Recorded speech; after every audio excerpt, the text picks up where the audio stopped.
지난해 11월 안전성의 문제로 개통이 현재까지 연기된 지산나들목. 지산나들목 우회에 하는 진출로가 좌회 1차선 진출로로 어떻게 설계 변경이 이루어졌는지 알아봤습니다. 광주시의 사업추진현황 보고서를 보면 2018년 11월 주민설명회에서 교통 여건이 악화되므로 설계를 원점에서 재검토 요구를 하고 적혀 있습니다. 하지만 주민들은 주민설명회가 제대로 추진되지 않았다고 말합니다. 근데 공청회를 했는데 주민들한테 안에 골목이나 절이나 다 안 알리고 공청회를 안 알리고 조로에서 해본 거예요. 몇 명이서 못해가지고 그때. 그래갖고 이제 주민들이 이제 두 번, 세 번 하면서 이제 알아줬지. 근데 옆에 이제 주변 사람들이 도로를 달아낸다 그러니까, 좌측으로 달아낸다 그러니까, 그러면 우리 치안도 지금 시끄럽고 무시한데 분지 날리고 그런데, 그러면 어쩌고 살으라고 이 집값 똥값 대볼 거 아니냐. 그래서 반대를 하니까 시공사에서 쉽게 말하면 이제 어떻게 설계 변경을 듣는가 모르겠어요. 또한 1차 주민설명회를 알았다 해도 처음부터 반대에 부딪혔을 거라고 말합니다. 어차피 공사는 어차피 그 사람들이 공청회에 참석을 했고, 그 사람들이 그때 엄마랑 나와서 그때 반대를 했었어. 내가 알기로는. 집 나라 시켜놓고, 그래갖고 다리 밑에서 했어, 공청회를. 주민들 몇 명이 안 돼서 그래 했어. 동에서도 예를 들어서 주민들한테 그때 당시에 이 안에 스님들이나 안에 사는 사람들, 집 사는 사람들, 양 옆에 주민들 다 불러냈으면 다 반대했을 거예요. 마을 주민들은 좌회 1차선 진출로 노선 변경을 70%가 찬성했으며 30% 주민만이 반대했다고 합니다. 찬성한 사람들이 더 많아서 이게 통과가 된 거잖아. 70대 30으로인가 찬성을 한 사람들이. 결국 주민들의 찬성으로 지산 나들목 진출로는 우회에서 좌회 1차선 진출로로 노선이 변경됐습니다. 광주시 동구 의원들은 자신의 지역구에서 지산 나들목 설계 변경에 대한 주민설명회가 개최된지도 몰랐다고 말합니다.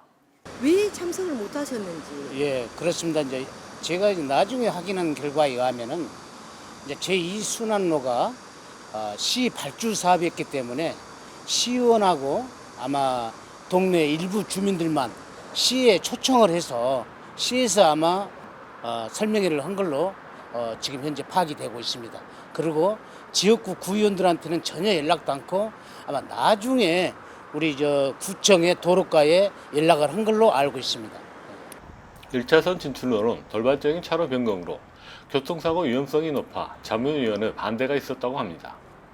이용자의 안정성 확보를 위해서 최우선으로 고려해야 된다는 것은 영역 보고서와 자문위원 의견 또 현장 실사 등을 종합한 결과에 의하면은 보안 시설이 되더라도 돌발적인 차로 변경 등에 따른 교통사고 위험이 있기 때문에 문제는 잘못된 행정이 있다. 이건 도저히 있을 수 없는 좌회전 진출림로 공사이기 때문에 전문가 집단에서는 반대를 한 걸로 알고 있습니다. 한국교통안전공단 강주전남본부에 문의를 해봤습니다. 저희 쪽에서 참석했는지 여부는 알 수가 없는데 지금 담당자들이 뭐 보통 1년, 2년이면 다 바뀌거든요.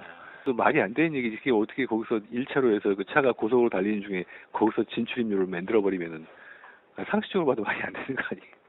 차가 워낙 많은데 그게 교통량이 그리고 1차선 같은 경우에 최고 속도가 그렇잖아요. 그런데 거기를 진출입로를 낸다는 자체가 상식적으로 봐도 말이 안 되는 것 같은데.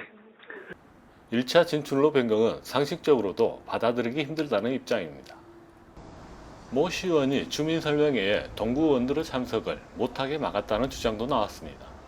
공무원들을 통해서 구의원들은 참석을 안 해도 된다. 이 시 발주 공사이기 때문에 구의원들은 부를 필요도 없다. 제가 알아서 다 하겠다. 아마 그런 자료도 다 있을 거라고 믿고요. 아마 심증은 안 가지만은 여기 물증은 없습니다만은 아마 그 모 의원이 그러고도 남을 의원이 아니나 싶습니다. 그때 현역 구원들은 아예 참석도 못했다 아예 이거죠. 참석 의원이 나한테 그러더라고요. 막 우리 가지도 못하고 뭐 공청회 한지도 모른다고 오지도 못하겠다고. 광주시는 주민들에게 1차로 진출로 위험성을 제대로 알리지도 않은 채 3차 주민설명회를 마쳤습니다. 공사 들어가기 전에 공청회를 제가 맨 마지막 공청회만 한번 참석했거든요. 공사 이게 바로 들어가기 전에 마지막에 했던 공청회. 그때 동사무소 2층에서 했던 걸로 기억이 나는데 그때는 뭐 제가 듣기로는 이쪽에 좌회전에서 이렇게 나오는 게 우리나라에 몇 군데가 있다. 이게 처음이 아니고 다른 데서도 이렇게 하는 경우가 많지는 않지만 몇 군데가 있어서 가능한 일이다라고만 들어서 주민들은 그런갑다 그렇게 했죠. 근데 이게 좀 네, 막 크게 위험성을 부각하고 그러진 않았는데 여기가 처음이 아니고 이렇게 되는데도 몇 군데 전국적으로 있으니까 이렇게 해도 큰 문제는 없을 것 같다라고 그렇게 아마 설명을 드렸던 것 같아요. 1차선 진출로 위험성을 설명조차 하지 않은 것입니다. 이렇게 쉽게 설계 변경하고 그 이후로 설계 변경하면은 어떻게 된다 이런 거 자세히 이야기 안 해주더냐. 그러니까는 사실 자세한 이야기를 안 해주고 그래도 위험하지 않냐 그러니까 아무 문제 없다고 장담한다고 그랬다고. 의원이 네. 주민 설명회에서 1차 진출로는 아무 문제가 없다고 했던 모 시의원이 자신은 책임질 일을 하지 않았다는 말을 주변에 하고 다닌다고 전했습니다. 사람들이 물어봐요. 많이. 그러면은 사람들이 그 얘기를 나한테 해줘요. 그냥 자기하고는 자기는 거기에 책임 없다. 그렇게 말한다는 거야. 그런데 그 말이 앞뒤가 안 맞잖아. 그러지 간담회할 때는 주민한테는 아무 문제 안 된다고 장담을 했어.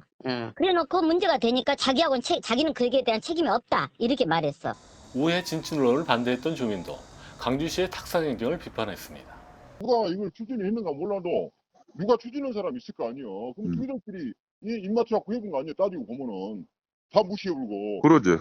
그걸 누구를 그러면 나는 어차피 나는 처음부터 나는 이걸 반대를 한 사람인데 잘못된 건 사실인데 터널 앞에다 뽑아놓은 것은 양쪽 터널이 걸려갖고 있는데 내용질에 피해가 안 나오게끔 만들어놓은 것은 그걸 애초에 공사를 안 했어야지. 박 의원은 77억의 예산이 소모된 지산 나들목 사업 재검토는 경찰 수사를 통해서 조사해야 한다고 말했습니다. 77억 예산이 들어가는 공사는 전문위원 집단이나 자문위원들의 충고가 있었음에도 불구하고 공사를 했다는 것은 뒤에 어떤 암묵적인 배경이 있었지 않나. 그래서 우리 77억에 대한 세금을 낭비를 했지 않나 싶은 생각이 들고요.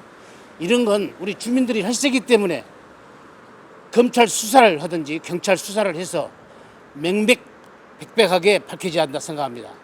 시 전 시의원은 지산 나들목을 조사하면서 시청 팀장의 황당한 답변을 들었다고 전했습니다. 팀장한테 그 말도 했어. 만약에 팀장님 이 도로가 생겼는데 팀장님 식구들이 거기 다닌다고 하면 팀장님은 어떻게 생각할 거냐 그랬더니 처음에 나한테 그러더만 못 다니게 하죠. 그러더니 이제 말 바꾸더만 반복하죠. 자신의 가족은 지산 나들목으로 다니지 못하게 하겠다는 답변을 들었다고 합니다. 지난 19일 광주시의회는 지산 나들목 사업 재검토는 불가피하다며 사업 추진 과정을 밀도 있게 조사해야 한다고 밝혔습니다. 뉴스픽처 이종혜입니다.